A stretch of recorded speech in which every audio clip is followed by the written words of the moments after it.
Okay. Welcome to session 4 of the Calm and Nourished Mom. And I know I've said this before, but I'm going to say it again. So we call it the Calm and Nourished Mom, but you do not have to be a mom to participate.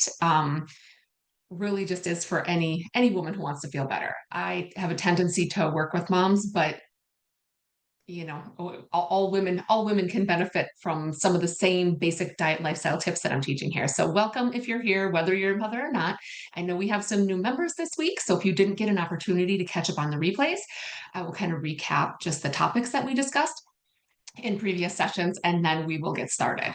So our first session was on the importance of breakfast, the importance of a healthy breakfast, the timing of it, and the amount of protein that it contains, and how that manages our mood, how it impacts our mood because of blood sugar regulation.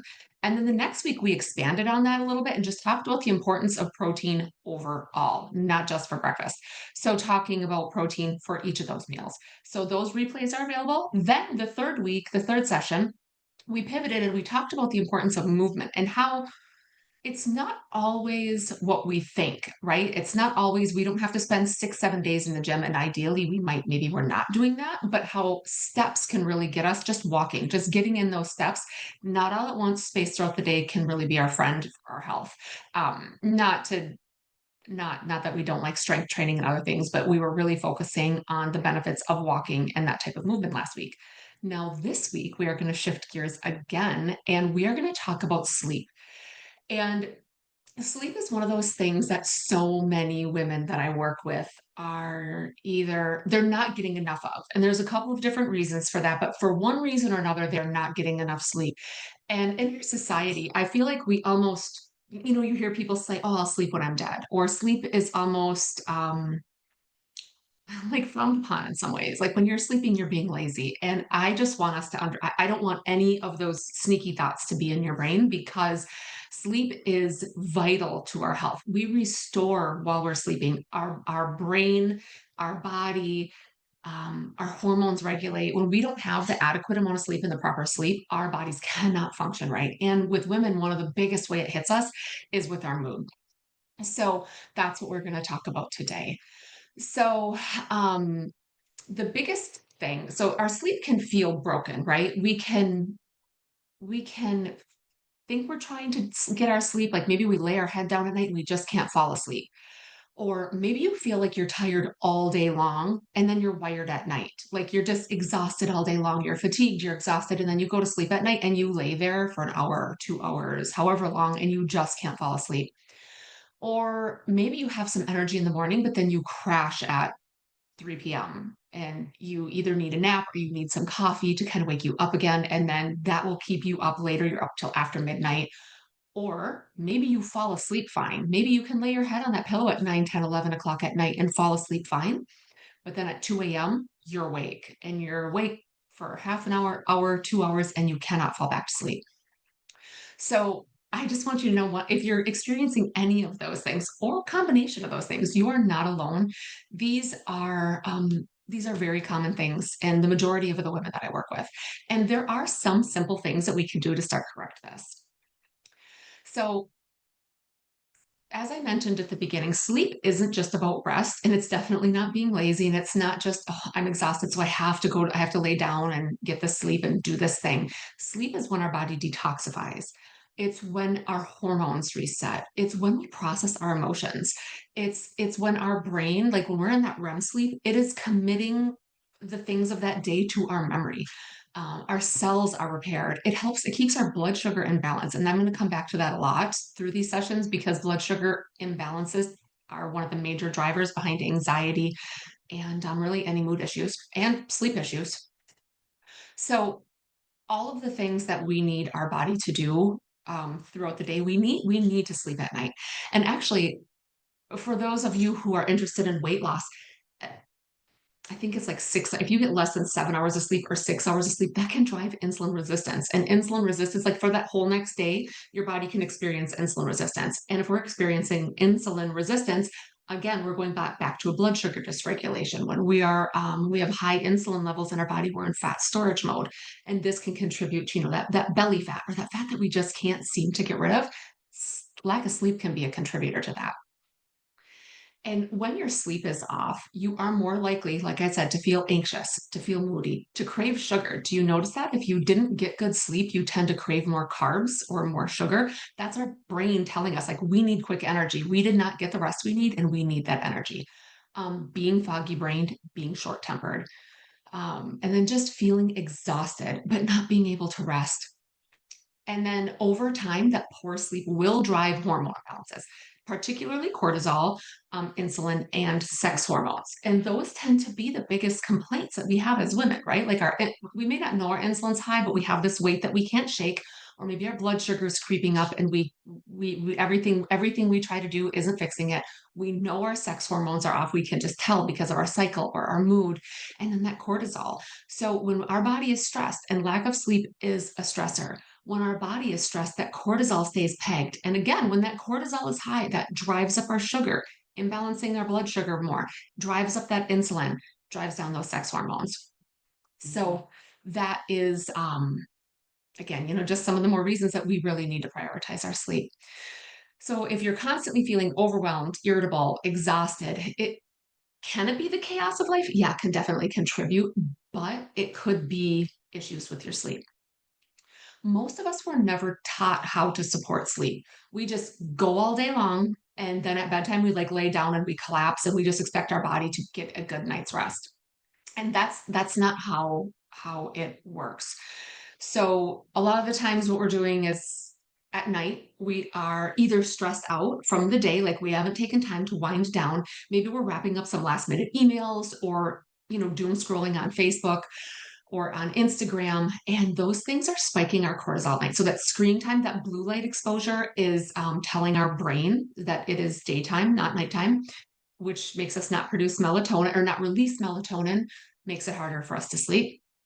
Um, and that spiked cortisol. So cortisol is our wake up hormone. If we wake up naturally in the morning, it's cortisol that's waking us up. That is our awake hormone. So when we're doing things later in the day and in the evening that are causing that cortisol to go up, it is telling our body to stay awake. It's not allowing us to get into that rest and digest, or that rest and relax state. Another thing that can really contribute to dysregulated sleep is late night snacks, or that afternoon glass of wine.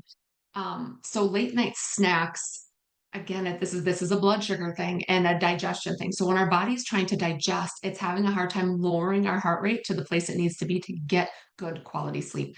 So ideally, we are stopping eating 3 hours before bed. Now, if you have some blood sugar dysregulation issues and you're finding that's hard, having a little snack before bed that has fat and protein, like a hard-boiled egg, a piece of string cheese, a little bit of Greek yogurt, something like that, just a small snack, if that helps you get to sleep and stay to sleep while you're working on the rest of your health, that's perfectly fine. But if it's more like chips and salsa, or chips and guacamole, or popcorn, which is one of my favorites, or eating ice cream, those types of things are going to disrupt and dysregulate your sleep. Wine is particularly bad, or any form of alcohol. Um, Alcohol, for if any of you have ever worn a continuous glucose monitor or a CGM, what we find is when we're wearing that glucose monitor and we consume alcohol, it causes major spikes and dips in our blood sugar. It's just a major stressor on the body. So staying away from alcohol. If you're going to consume alcohol, I recommend at least 3 to 4 hours before bed. But so many people are having that evening glass of wine to help them get to sleep, and that's not doing you any favors for true rest and your sleep. An inconsistent bedtime is another issue. Another one of the things that can dysregulate our sleep.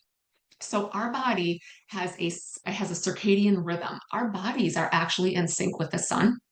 So when the sun comes up, we wake. When the sun sets, we sleep, or at least that's how it's designed. So when we have inconsistent bedtime, so maybe sometimes we go to bed at 9 or 10 p.m., but sometimes we stay up till 12, 1, 2 a.m., that's confusing our body, and it's sending mixed signals to us, to our bodies and to our brains, especially if we're staying up and we're having that blue light from the screens, or from like the TV screen, the phone screen, or just too much activity that late at night. So focusing on a consistent bedtime can be important, give or take an hour. Or if we go, one of the last things I'll talk about is, if, and I already alluded to this before, if you go full speed ahead all day long, until it's time to go to bed. And then you just lay down and let your head hit the pillow. And maybe you do fall asleep immediately, but then you're waking up after. You have to give your body that time to wind down. Your body needs the signal that it's time to power off. Just like your kids have a bedtime routine, we need to have one too. A lot of us don't realize it. So, what I recommend to all of my clients, that I'm going to recommend to you as well, is having a wind down window. So, your wind down window is a daily practice that prepares your mind and your body for sleep. There's a lot of different things that we can do for this. I will give you some ideas, and they may not all feel good to you. You know, if I mention an idea and you're like, I absolutely am not going to do that, that's fine. You don't have to be, not all of these have to resonate with you. So, some calming ideas. Now, this wind down window, 30 minutes is where I would recommend starting. So if you go to bed at 10, at 9:30, start a wind down window. And then if you find that that isn't necessarily helping, you can bump it out to an hour. I like an hour for a wind down window, but starting with 30 minutes, that might get you a much better night's sleep. So things like dimming the lights. So again, when we're in our house and the sun is going down, so I know it's summertime right now, so the sun sets a little bit later, but as we approach fall and winter, the sun is going to set. I mean, where I'm located in Michigan, it's going to set around dinner time, sometimes even a little bit before. And when the sun is set, if we're in kind of sync with that circadian rhythm, that's when our body starts to like wind down. But inside of our house, if we have bright overhead LED lights and the blue light emitting from the TV screen, this confuses, it sends mixed messages to our brain. So our brain is getting the message from the outside that it's time to wind down, but it's getting the message from the inside, like, no, we're still, full speed ahead. The lights are still bright. So in that 30 minutes, at least that 30 minutes before bed, I recommend dimming the lights or using lamps. So like eye level light instead of overhead light. Um, and then again, ideally, it would be incandescent bulbs or like a yellow, not the bright white bulbs or the blue tinged bulbs. It would be like more of an incandescent yellow tinted bulb in those lamps. Airplane mode, putting your phone in airplane mode. Our phones are so disruptive to our sleep. Every night, about 30 to 60 minutes before bed, I put my phone in airplane mode.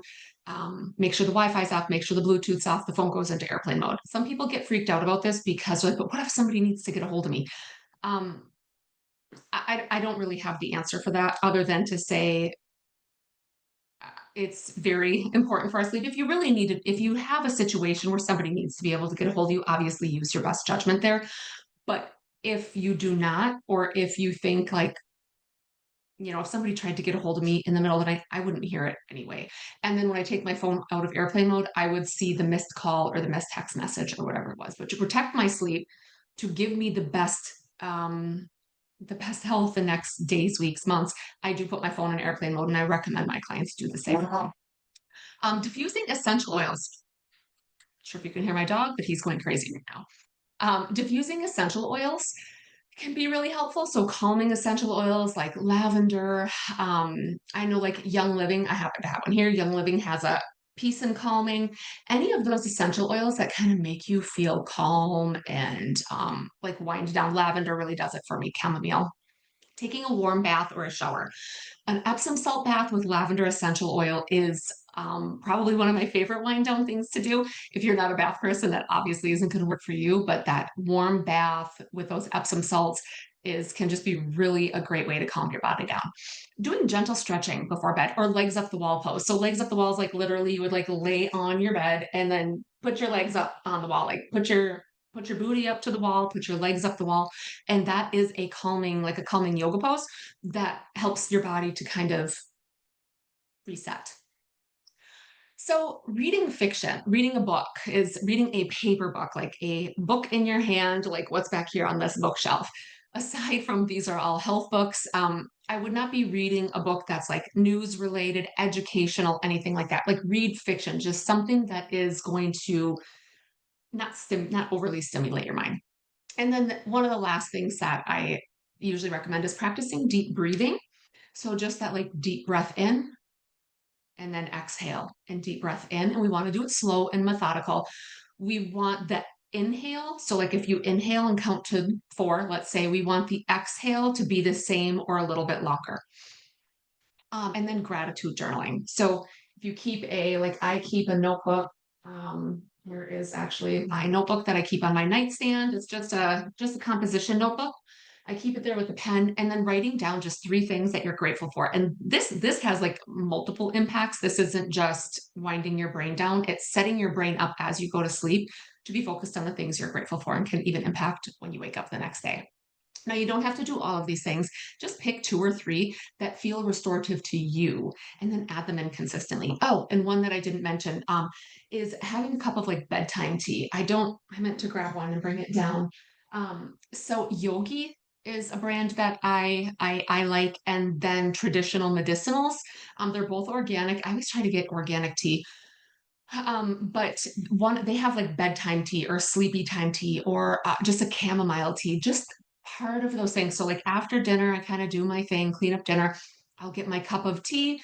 I get my bath running. I smell those essential oils. I smell that tea brewing. It really starts to tell my brain, like, oh, we're winding down. We're just like toddlers, right? Our brains need to know it's safe to rest now. We need to send that signal to our brain. So, I know that you're busy and creating a consistent bedtime routine might feel impossible or it might feel ridiculous, but this isn't about perfection. It's just about consistency. You don't need to do this perfectly. Remember, this program is not about perfection. It's just about these little gentle steps, finding what works for us and just slowly stacking and layering in new habits so we can start to heal our bodies, right? Because we want to feel better. So even if you can't do 30 minutes, start with 10 minutes, start with 15 minutes. Start by picking just one thing from the list and doing it 10 minutes before bed. If you just absolutely at this time can't figure out a way to do 30 minutes, I understand because that was me too. I thought there is no way I can wind up my night 30 minutes early. And I started with just one thing. And for me, it was a bath. So it's like, okay, I'm going to take a bath. And then I started like, okay, before my bath, I'm going to brew a cup of tea. And then it was, okay, before I brew my cup of tea, I'm going to dim my lights. So I just stepwise over the years really layered in new habits. And some nights I don't do them, and that's okay. And most nights I try to because I just know there's a big difference in how I sleep. So this week, what I would really like you to do is pick one or two of these and notice how your body responds. Notice if this is making a difference to you. So, action step, already probably obvious, creating a calming 30-minute wind down routine before bed and try it at least 3 nights this week. Choose one, two, three of those activities to help you relax. And then, bonus, write them on a sticky note and post it near your bed as a gentle reminder. Or if you have a day planner, write it in your day planner and just see how those things seem to impact you. I will be posting again this week in the Facebook group, like I did the last 2 weeks, asking for your interaction about steps. So we will do it again this week about sleep. And if you're struggling, please feel free comment on those posts. Like Nicole, none of this works for me. Do you have any other ideas? Or if you have a great idea, share it in the group. Share it with the other women in there, and let us know. Hey, here's another idea Nicole didn't mention, and this seems to work really well for me.